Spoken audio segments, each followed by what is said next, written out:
better, man. This kid. Oh shoot. I just realized, why didn't you tell me I had my mask I on? did say that on the phone. You did? Yes. Oh my goodness. And I said that when you walked up. I didn't hear you. Whew.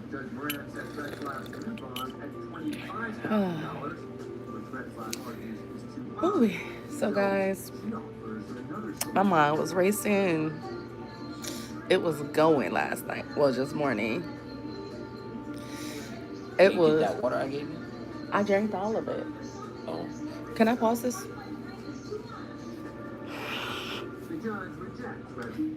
Thank you. really? You gonna pause my show?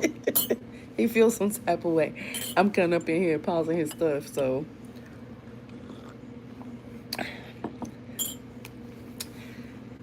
well, first of all, I can't even talk, y'all. First of all, today's my First of birthday. all, Happy birthday to all me. y'all hate me.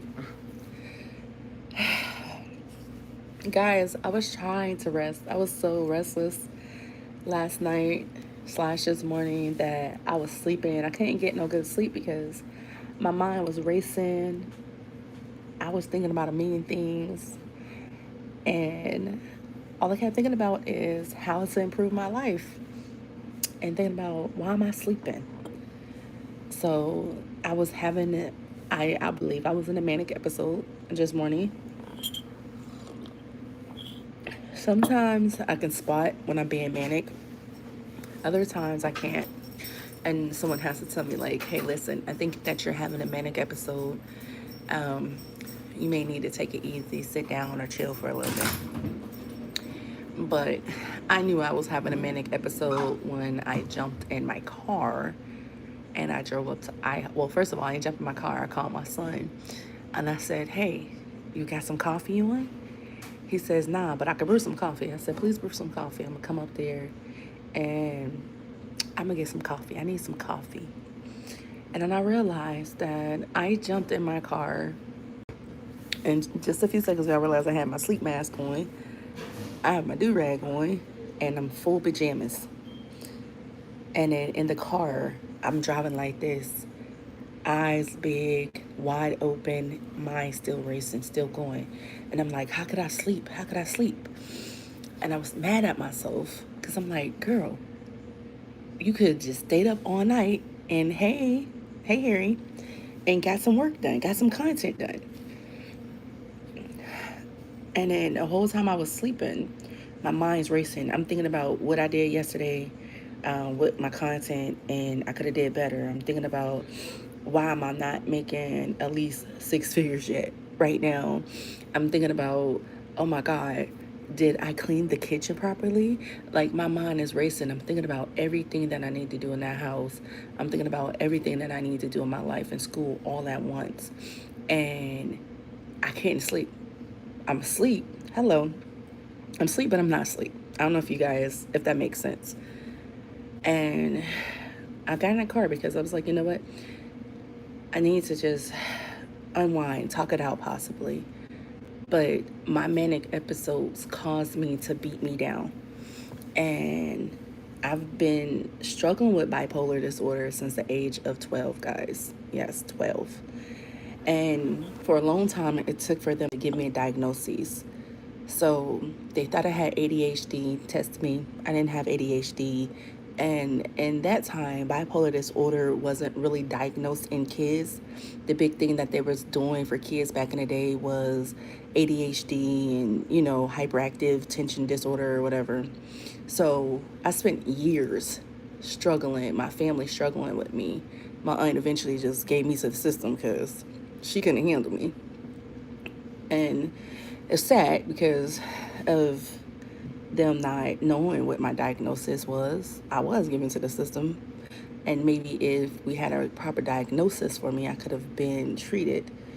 But that's neither here or there. But there's just so many days where I just be lost. I feel like I'm just gliding through life. And I just be like, God, what is going on? You ever had a situation where you just be thinking thoughts and they just be coming in so fast and then you're answering your own thoughts? like I have days like that, and then I also be like having days where I just break down because I said, God, why is my mind like this? Why is my mind wired like this? It's so stressful. It's so overwhelming. It makes you feel really like you're disconnected from the world and people. Like, I have this disconnect with people sometimes where I don't know how to be around them, because I feel uncomfortable and my mind is going. My mind is having intrusive thoughts like, are they judging me?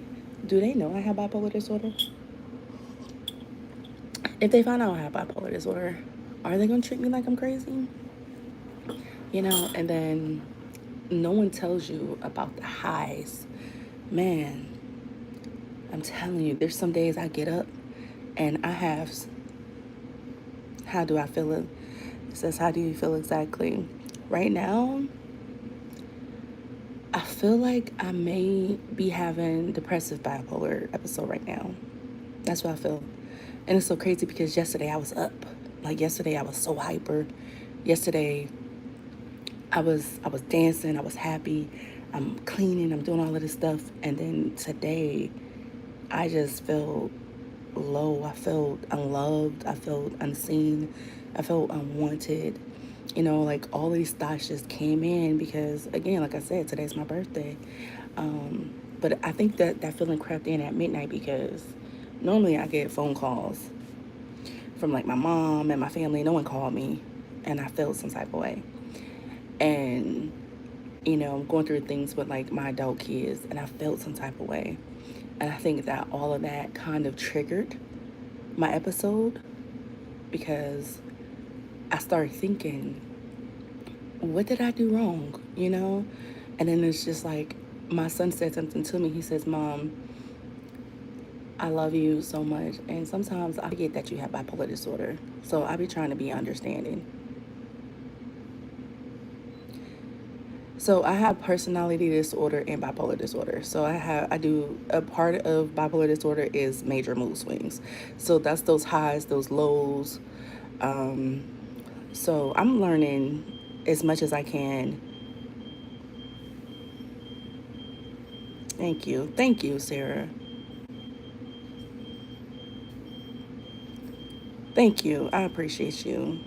You know, and it does, like, because you want to be the best person that you could be, and then sometimes people don't understand, like with conditions like schizophrenia, bipolar disorder, or even personality disorder.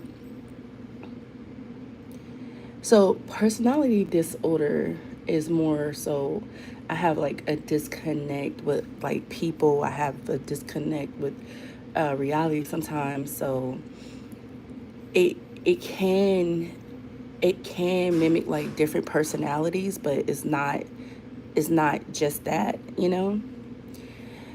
Um, I'm still trying to learn about that, y'all. I have lived with my husband who was diagnosed with bipolar disorder, but after 6 years of living with them, I realized he was misdiagnosed and had multiple personalities. And that is another thing, people that misdiagnosis. And that's why when you get the bipolar disorder diagnoses, that's why it's so important for you to get your brain scanned too and actually make sure, because it can show up on the CAT scans or whatever it's called, because certain parts of your brain are highlighted. So for you guys who don't know, I think is with autism is too many neurons that's firing, and with bipolar disorder, I think is kind of similar. Mm. But yes, Mama Italiano, that's true. Abuse can trigger bipolar disorder. And for you guys who know, I grew up in a foster home. I was adopted, so yeah, I went through a lot of abuse as a kid. Um, but I think that I had my formal diagnosis of bipolar personality disorder at 12, but I didn't have no treatment. So I wasn't on medicine. I wasn't, unfortunately, my caregiver got the diagnosis, did not decide to, hey, let's get you some help. Let's teach you how to manage this. So when I got older, I kind of started meditating, reading the Bible, and doing stuff like that to kind of manage. But the older I got, the more harder it became to manage it. So, and I don't know what year COVID hit, but when COVID hit, that's when I had to go and really get back on my meds because I started meds when I was 20. And at 25, I was off my meds because I was doing more meditation. I was doing more holistic goals type of stuff.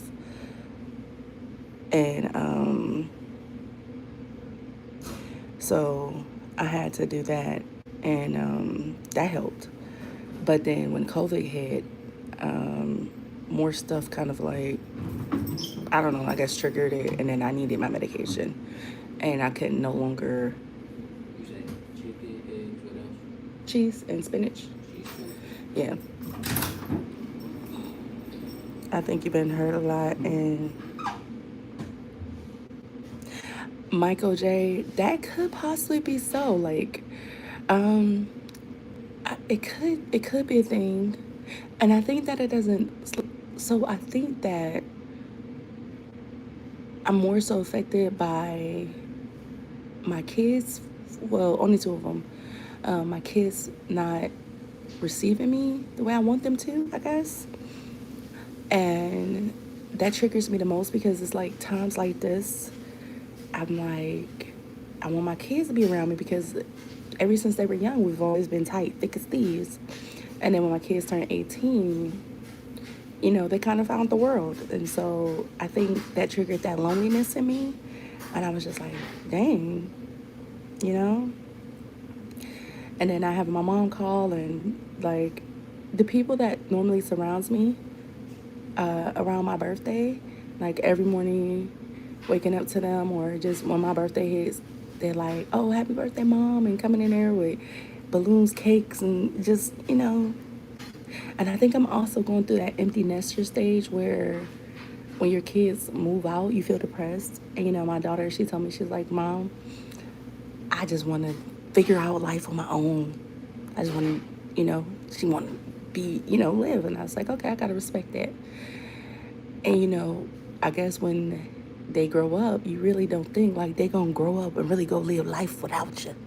And I think I'm struggling with that. And I think that's what my mind is racing about because I'm like, I have to realize like my kids have their own lives and their own family. That's true. That's true. Michael, that is very true. I'm learning that. I still have nightmares from some of my trauma. I do. Even though I've forgiven those people because I've learned that, heck, they had trauma. You know that saying, hurt people hurt people? It's very true. So that's why I never really, whew, I'm against drugs and alcohol, so I would never do that. I went through essay at 5, in foster care like at 3. My uncle was addicted to drugs. He was abusive towards my aunt, me, and everybody in the house. It was crazy. So we were middle class and very well known in the church. So, when you come from a family that's like good and it's not like the traditional broken black home and your family masks a lot of stuff, people don't know what you're going through and they think your life is just perfect. And I was going through like a lot of that, trying to deal with the fact that my parents didn't want me, trying to deal with the fact that, I felt like when my aunt got my brother, when she got custody of my brother, I felt like they didn't care about me no more. And to be honest, I have no hate or no ill will towards my aunt and my uncle because as I grew up, I realized that, my aunt got me because her son died. They went through like a really traumatic loss. So that's my father's sister who got custody of me. And as I grew older, I realized that they went through some real traumas in their life and then getting a crack baby, because essentially I was a crack baby, and a child who, because she got me at 2, and I guess I might have had behavioral problems. I don't know. I never really sat down and asked, but I guess I could have been a problem child. So having to deal with that, and then her trauma, and then her being abused by my uncle, and trying to, like, because at that time my family didn't know, like nobody, like my dad didn't know, my grandmother didn't know that my aunt was being abused by my uncle. Only we knew, you know. I remember being in first grade, and he picked me up, threw me into my vanity, dragged me across the dresser. I still have the scars on my hand, cuts on my fingers from that. And he beat on my aunt. And in that time, y'all know, there wasn't no real help for women. So I never have any type of hate for my aunt. Or I'm not mad at her because, hell, she was going through it. She didn't know what to do. But she still did her best. She did her best to try to help me and try to help my brother, because she didn't have to take us in.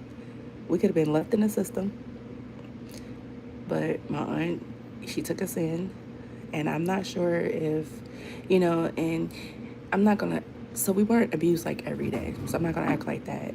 It was only when he was drinking, and we didn't even know that he was on drugs or anything. So my aunt ended up finding out that he was using a substance.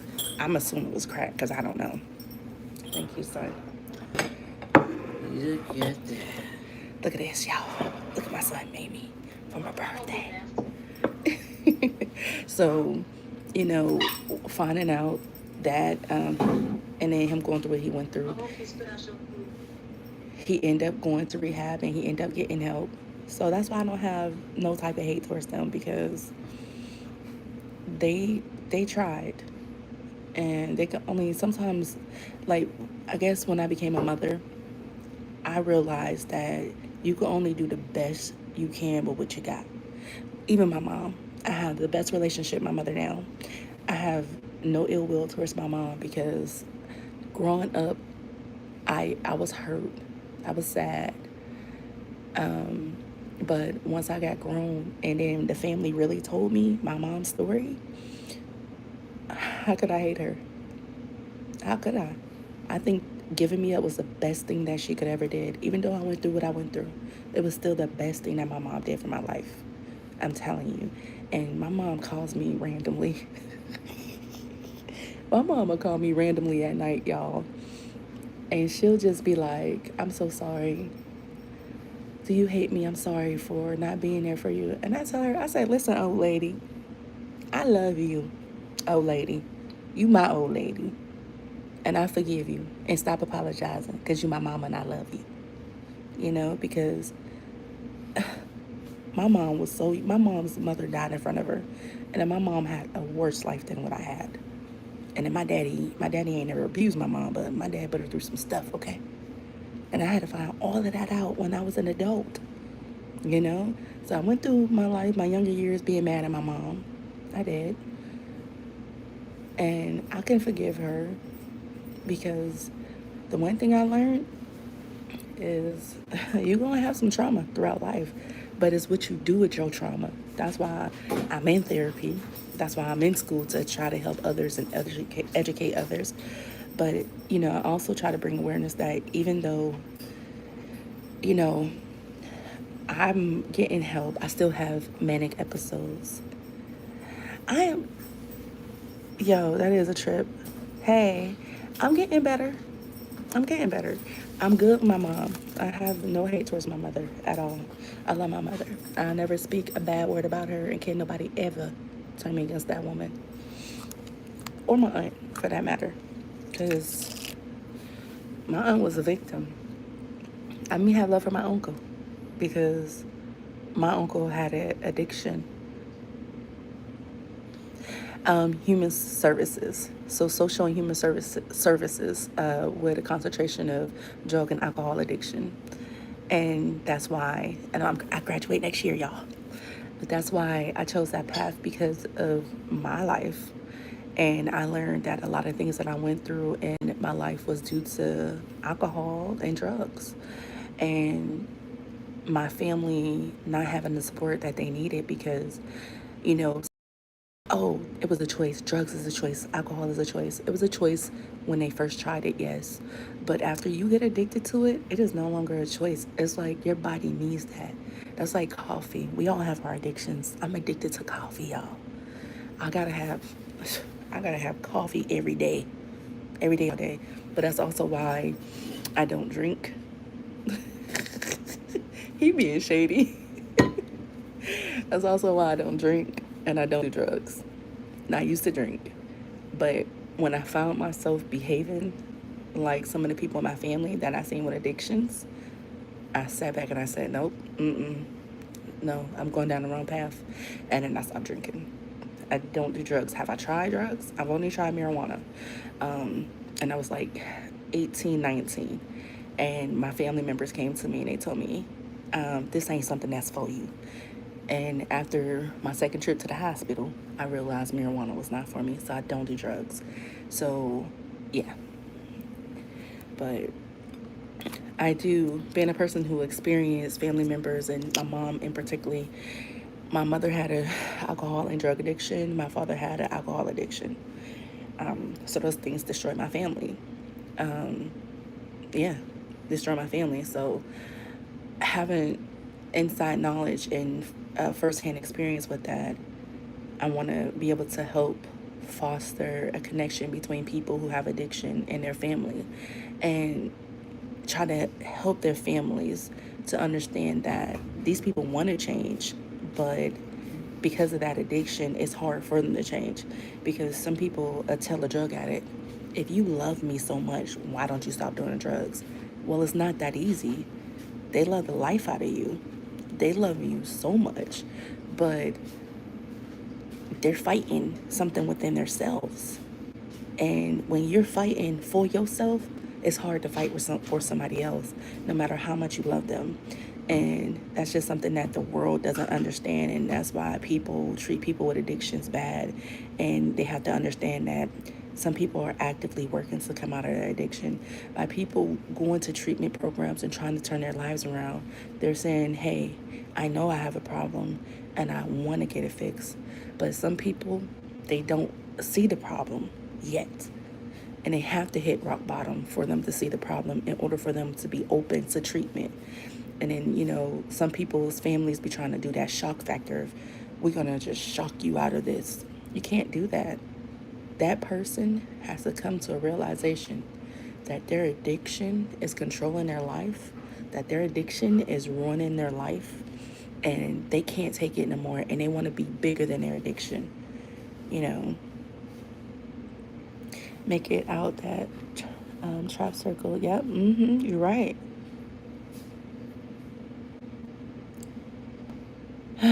True. That's true. That's true, Michael. But but that's just like. But a lot of people don't understand that people who suffer from mental health disorders, people undiagnosed mental health disorders, a lot of them turn to drugs because they don't understand what's going on with them, and they try to escape their reality. And man, listen, y'all, I'm. It took for me to literally go get a formal education about alcohol and drug addiction and mental health to learn that a lot of people who get addicted on drugs are really just trying to escape. And it's not always self medicate. You're right. They're trying to heal pain. They're trying to heal trauma. And that's why I said, that's why I'm not going to drink. Because I found like when I was going through like my manic episodes and I was questioning God, why am I like this? And I'd be asking him, why do I think this way? Why are my thoughts so fragmented? I would want to drink. I would want to drink. I would have an urge to drink. And I would want to do things like edibles. I didn't do it though. I tried edible one time in life. Whoop, never again.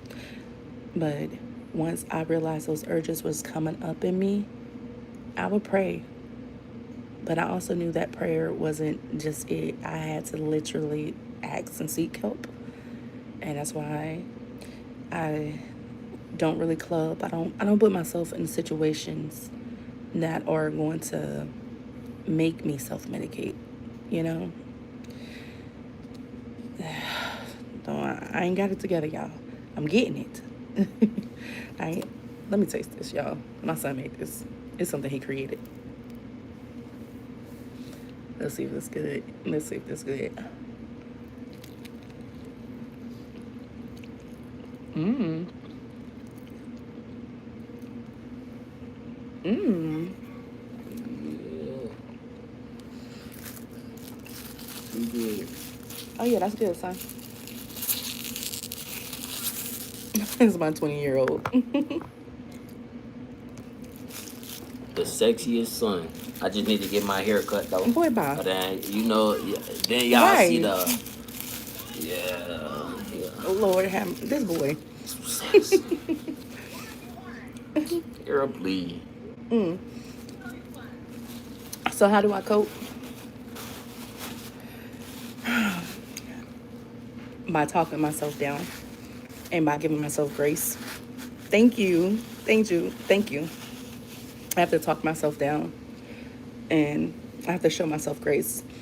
And one thing I learned as humans is we try to hold ourselves up to the standard, especially when we consider ourselves to be people of integrity. We'll criticize ourselves the most. And I had to realize, okay, Laura, you're human. You're flawed. And then when I get to a certain point, then I have to reach out for help. I'll either talk to my doctor or I'll talk to my husband. And let me tell you the importance of having a personal care professional. My doctor is like my family. He's been my doctor for well over 13 years since I moved to the state of North Carolina. And he sits and he talks to me. He talks to me as a patient and as a person. And he gives me tools, and I utilize those tools. So that's how I cope. I utilize the tools that he gives me. It's medication. That's talking to people. It's going to therapy. I believe in therapy, y'all. Let me tell you, I believe in therapy. I know a lot of people think it's cliche, but a lot of us go through so much. Let me tell you, do you know how amazing some of you guys are? Y'all have lives, families, jobs, and y'all do so much and you manage it all. And then life come a calling and then you got to figure it out. You need someone to unload on. You need someone to unpack that on, you know, because just keeping that bottled up and you're trying to process it, it's going to weigh down on you more. That's why when people say, I don't like to cry, I tell them, baby, you better cry. Because that cry, that ugly cry, it releases.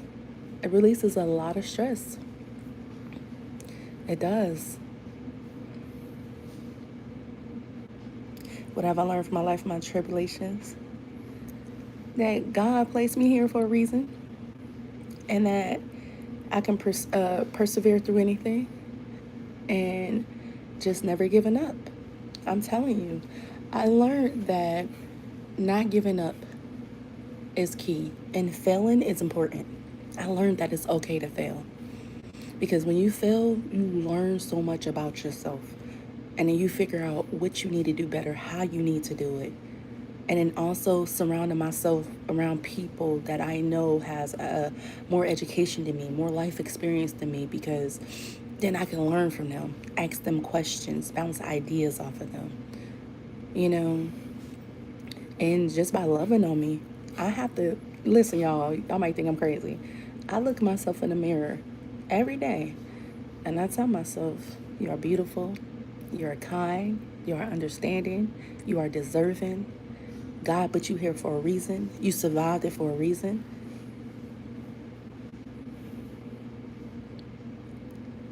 You don't seem like someone who asks a lot of questions. I try not to ask too many questions because I like to try to listen.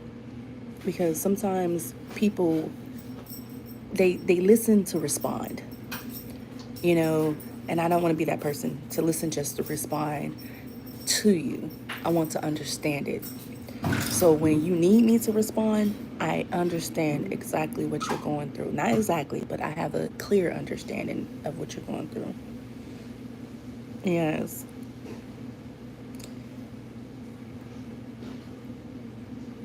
Yeah. But I keep pushing y'all. I keep doing what I gotta do. And I'm learning still. I'm telling you, I ain't got it down pat.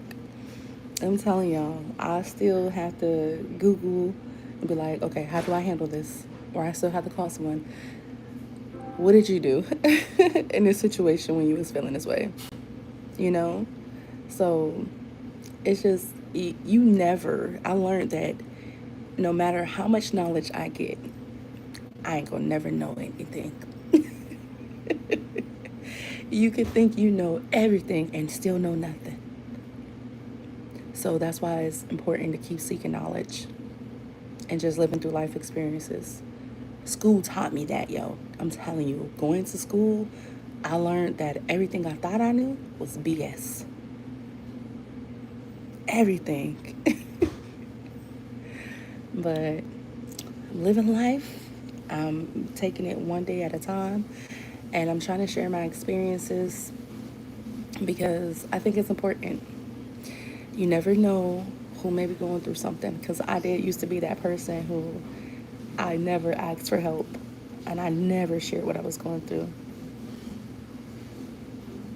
What would you like to learn to get a average of life and time? Oh, what I like to learn. I think that's a very good question and a tough one. Man, I never even really thought about it. I think I would want a more understanding of me and people, because I think the biggest flaw is not understanding my feelings sometimes and not understanding people.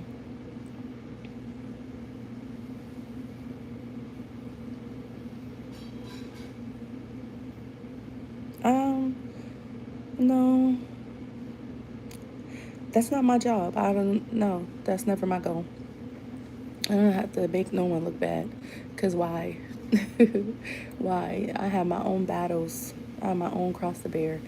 Why would I go out my way to make someone else feel bad when people go out their way to make me feel bad all the time? So, and I know what that feels like. I know what that feels like. I would never. Psychology. Yes. Oh, yes. I'm scared of psychology. I'm not even gonna lie. Because when I go back to school, I was thinking about taking up psychology. But I think with that, I'm scared to dig deeper. That's my biggest fear right there. Is digging deeper within myself and finding something that I really don't like about me and I really need to fix. So that's something I'm facing right now. Is it's sometimes it's hard to face that person in the mirror, because sometimes, yes, yes, you're definitely right. Yeah, I think I could read people, but I don't understand certain things. So, okay, I never understood why my aunt stayed so long, or I had, and that's why this human services classes are so important to me. I just never understood.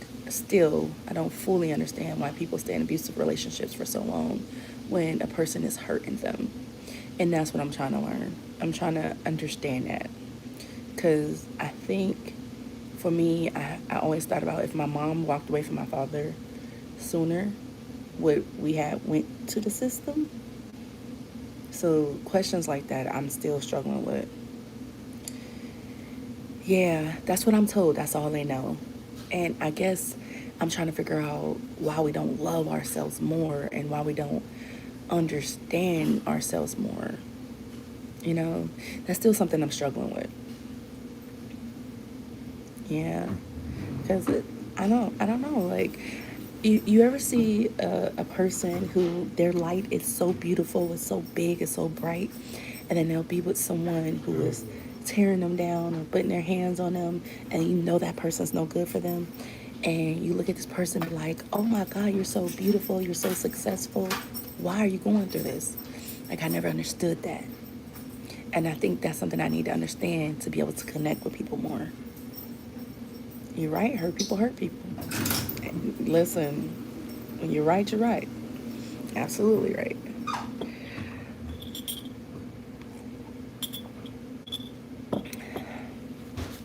But that is, ooh,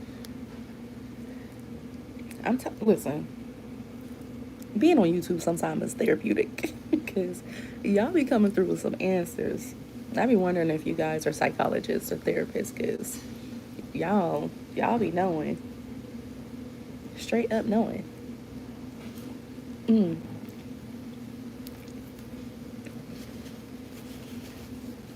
not me ugly eating.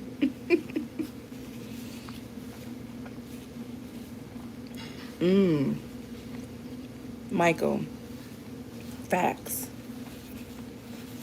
facts. Mm-hmm. Human behavior. I'm still confused. I'm so confused on human behavior sometimes still. I think that's why psychology is so intriguing. That's it's just so intriguing because watching the people do things and then learning the reason behind it can be so interesting because it's just like, girl, what? That ain't made no sense, y'all. I think I'm getting tired. What do I think about it? I think that some people, I think that you're right about that. I think some people get pleasure out of pain because it makes them feel so dominant. In any other situation, like certain men who try to dominate women with abuse and do certain things to them, they don't have the courage to do that to a man, or someone's done that to them their whole lives. So that's what they inflict on the people that they're in relationships with because they've been the one who's been bullied their whole life. They had no voice. And so when they finally find that they have some power, then they did and they try to control that person, and it makes them feel good. It makes them feel like they the king of the world. Yes. Hey, was that Jace? Hey. And that's why that when they saying that the men who like to hit women, you'll never see them trying to hit men. Never. Right. Right. But you know what? Those are the people who are the most loudest, the most flashiest because they walk in the room and they have something to prove. They gonna be the ones that you can spot them. They gonna be the ones that they gonna try to shame that girl in public. But don't be mistaken. There's some women out here who do that too. There's some women who do it too. It ain't just a man thing. You'll be surprised of what I learned that men be in abusive relationships too.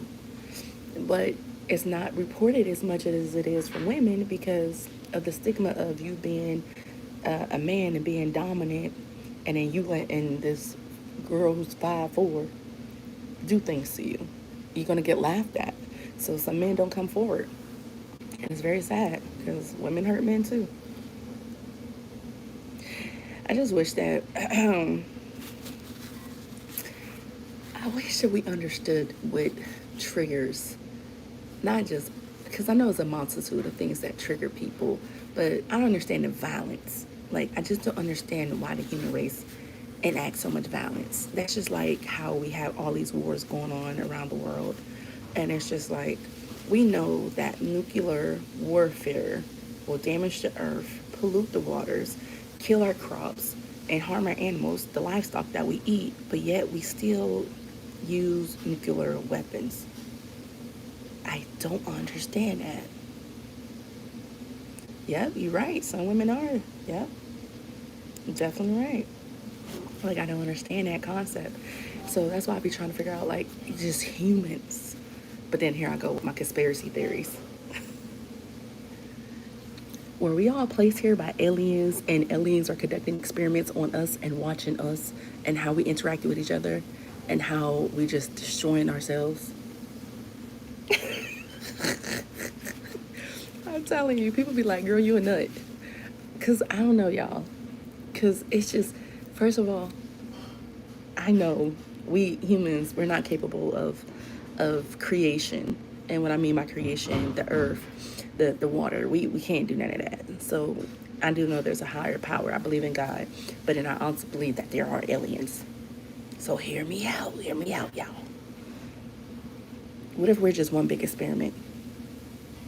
Or what if we are in the Matrix? And we're living life based on every decision that we make. And we have some people who have the mental illnesses, the disabilities, and they want to watch how they fare versus the people who are quote unquote normal.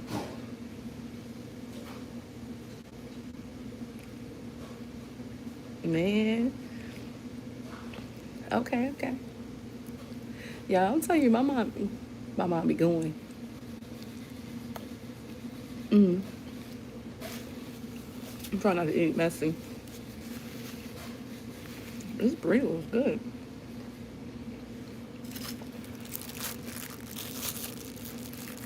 I don't know, y'all. Because that movie Bird Box, that movie had me thinking. Because in that movie, the people who society deemed crazy or who had mental defects, they were able to see whatever that was in the movie Bird Box. But the people who were normal, they weren't able to see it and they died instantly. And in every movie, you always see the people who have mental disorders, they always are able to predict coming doom, disaster, or wherever. So, I don't know. That's why I said it's important for us not to mistreat people. Because the people that we mistreat, they may be the people we actually need to save us. I don't think y'all heard me.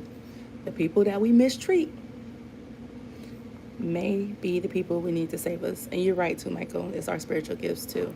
I believe that too.